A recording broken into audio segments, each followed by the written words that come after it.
Good morning everyone. कैसे हैं आप सभी? मैं उम्मीद करती हूँ आप सभी लोग अच्छे होंगे, स्वस्थ होंगे और अपनी पढ़ाई भी अच्छे से मन लगाकर शिद्दत और ईमानदारी के साथ कर रहे हो। मैं निकिता चौधरी स्वागत करती हूँ आप सभी का हमारे एग्जाम जर्नी परिवार में।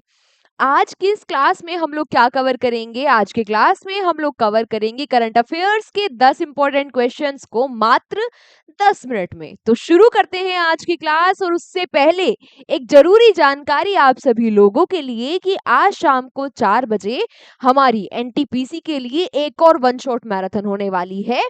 आज हम कवर करेंगे पूरी की पूरी हिस्ट्री को, है ना? पूरा हिस्ट्री का रिवीजन करेंगे बढ़िया बेहतरीन तरीके से, जैसे हम पॉलिटी और स्टैटिक जीके का कर चुके हैं। ठीक है, चलो तो आज की क्लास को शुरू करते हैं। पहला क्वेश्चन आपसे पूछ रहा है कि when is international tiger day celebrated, यानी कि अंतर्राष्ट्रीय बाघ दिवस कब मनाया जाता है?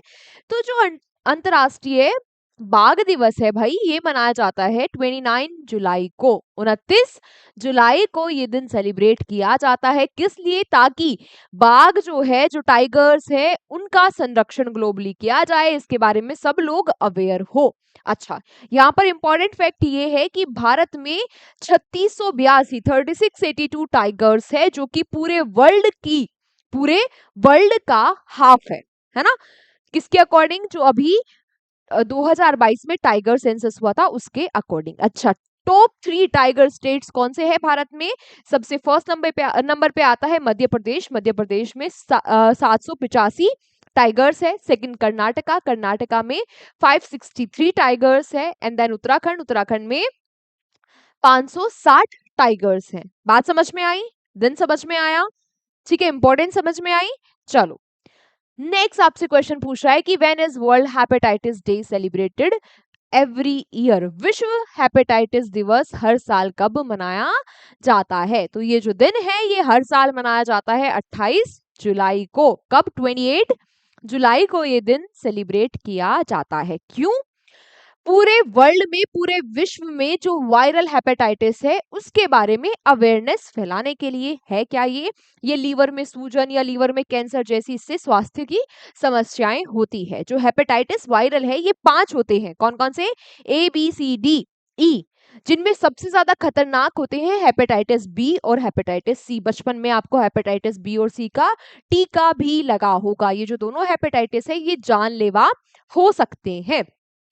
बात आई समझ में? अच्छा, ये दिन हम 28 जुलाई को ही क्यों मनाते हैं? क्योंकि इस दिन Nobel prize winner doctor Baruch Blumberg ने डिस्कवर किया था हेपेटाइटिस बी को, HBV को। ठीक है, HBV को, इसके डायग्नोसिस, इसकी वैक्सीन इन्होंने बाद में चल के डिस्कवर की। ठीक है, बात की जाए कि जो वर्ल्ड हेल्थ ऑर्गेनाइजेशन है, WHO है, उसका टारगेट है कि 2030 तक एलिमिनेट करना है हेपेटाइटिस को।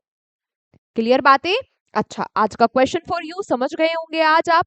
क्वेश्चन फॉर यू क्या होगा? क्वेश्चन फॉर यू है आज आपको मुझे WHO के बारे में सारी बातें कमेंट बॉक्स में बतानी है कि WHO की फुल फॉर्म क्या है, इसकी स्थापना कब हुई, इसके हेडक्वार्टर्स कहाँ है, इसके DG कौन है।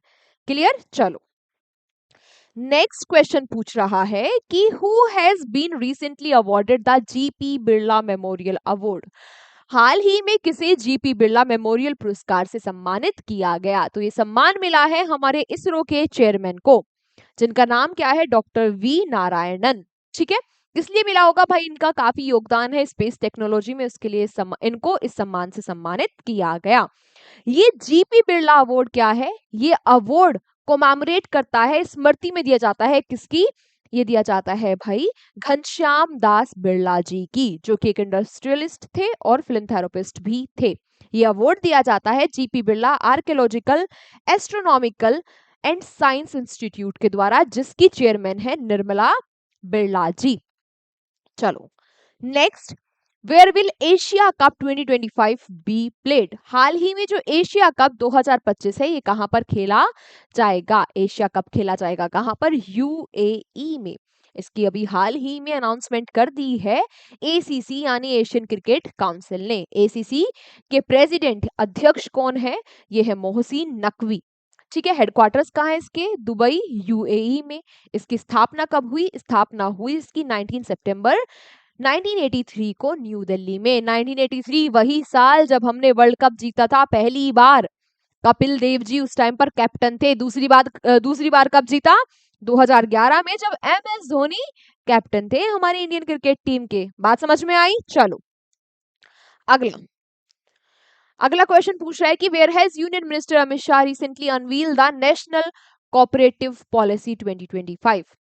हाल ही में हमारे जो केंद्रीय मंत्री अमित शाह हैं, इन्होंने कहा राष्ट्रीय सहकारी नीति 2025 का अनावरण किया है। तो ये कहां पर किया गया? ये किया गया नई दिल्ली में। ठीक है, जो अमित शाह जी है वो हमारे गृह मंत्री भी है और सहकारिता मंत्री भी है, कोऑपरेटिव मंत्री भी है। ये नीति क्या है? ये नीति है कि भाई प्रत्येक तहसील, हर तहसील में 5 आदर्श सहकारी गांव का विकास किया जाएगा, उनको विकसित किया जाएगा इस स्कीम, इस नीति के तहत। नेक्स्ट क्वेश्चन पूछ रहा है कि where is the COP15 conference of Ramsar convention on wetlands been held. Ramsar convention on wetlands के COP15 सम्मेलन का आयोजन कहाँ किया जा रहा है? तो ये सम्मेलन का आयोजन हो रहा है विक्टोरिया फॉल्स, जिम्बाब्वे में। ये है क्या? रामसर कन्वेंशन क्या है? क्या है? देखो, 1971 में ईरान के रामसर में क्या हुआ था? रामसर कन्वेंशन हुआ था, जिसमें बात की गई थी जो आर्द्र भूमि है, जो वेटलैंड्स है, उनके संरक्षण के बारे में। उसी के लिए ये कॉन्फ्रेंस हो रही है इस बार जिम्बाब्वे में, जो विक्टोरिया फॉल्स है वहां पर। ठीक है, इसमें भारत की तरफ से पार्टिसिपेट करेंगे हमारे जो एनवायरमेंट मिनिस्टर है, जिनका नाम क्या है? भूपेंद्र यादव जी, वो भारत की तरफ से पार्टिसिपेट करेंगे। इस कन्वेंशन में क्या होगा? इसमें विक्टोरिया फॉल्स डिक्लेरेशन को भी साइन किया जाएगा। यानी क्या?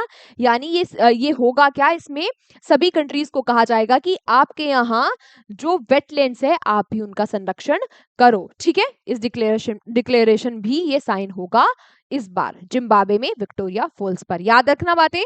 ठीक है, अच्छा, वेटलैंड डे हम कब मनाते हैं? 2 फरवरी को, जब वेटलैंड कन्वेंशन हुआ था रामसर में, उसी दिन हम क्या मनाते हैं? वेटलैंड्स डे, आर्द्र भूमि दिवस, 2 फरवरी को। ये बात भी याद रखना।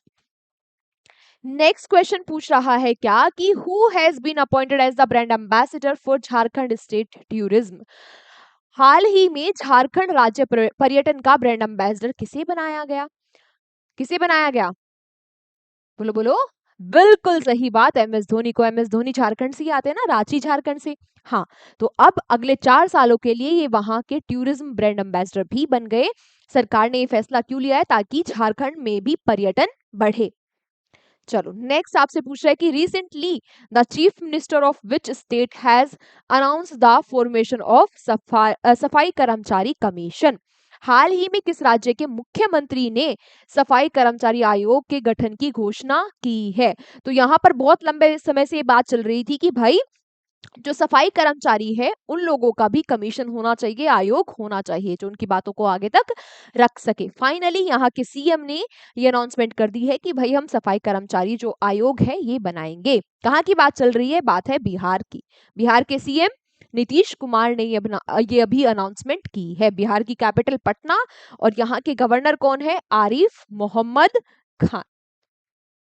Next, The joint military exercise Bold Kurukshetra 2025 is being conducted between India and which country? अभी हाल ही में जो संयुक्त सैन्य अभ्यास बोल्ड कुरुक्षेत्र 2025 हुआ है, ये भारत और किस कंट्री के मध्य में हुआ है? तो ये एक्सरसाइज होती है भारत और सिंगापुर के बीच में। इस बार ये एक्सरसाइज होस्ट की है भारत ने। कहां पर? जोधपुर, राजस्थान में। ठीक है, ये जो बोल्ड कुरुक्षेत्र एक्सरसाइज है ये स्टार्ट हुई थी 2005 में। नेक्स्ट, और आज का हमारा अंतिम क्वेश्चन जो कि आपसे पूछ रहा है, who has been recently appointed as senior vice president of ASSOCHAM. हाल ही में जो एसोचैम है इसके वरिष्ठ उपाध्यक्ष किसे नियुक्त किया गया? तो वरिष्ठ उपाध्यक्ष बन गए हैं निर्मल के मिंडा। ठीक है, ये जो एसोचैम है ये है क्या? ये स्टैब्लिश हुआ था 1920 में। है क्या ये associated chambers of commerce and industry of India है। ये एक नॉन गवर्नमेंटल ऑर्गेनाइजेशन है जो ट्रेडिंग व्रेडिंग के बारे में, कॉमर्स के बारे में मैनेजमेंट करती है, जो भारत सरकार है और इंडस्ट्री है उनके बीच में। बात समझ में आई? चलो, कहां पर बेस्ड है? ये नई दिल्ली में बेस्ड है। ठीक है, आज की क्लास हमारी यहीं तक थी। अब आप लोगों से मुलाकात होगी अगली क्लास में, हमारी 4 बजे वाली क्लास में, जो कि एनटीपीसी के लिए डेडिकेटेड है। बाकी और भी बच्चे, अगर आप किसी भी एग्ज़ाम की तैयारी कर रहे हो, तो आप सब लोग भी उस क्लास को जॉइन कर सकते हो। वहाँ पर हम हिस्ट्री का पूरा रिवीजन करेंगे। आपके भी काम आएगा, क्वेश्चन तो घूम फिर कर वही है ऊपर-नीचे, है ना? हाँ, तो आप लोग भी उस क्लास को अटेंड कर सकते हो, आपको आपके भी वो काम आएगी। 4 बजे शाम को मिलते हैं आपसे उस क्लास में। तब तक आप लोग यूं ही हंसते रहिए, मुस्कुराते रहिए, शिद्दत और ईमानदारी के साथ मन लगाकर पढ़ाई करते रहिए। इस क्लास की आपको पीडीएफ मिल जाएगी हमारे एग्जाम जर्नी के एप्लीकेशन पर, और एग्जाम जर्नी के टेलीग्राम चैनल, दोनों ही जगह आपको पीडीएफ मिल जाएगी। समझ में आई बात? चलो मिलते हैं आपसे अगली क्लास में। Take care, bye bye.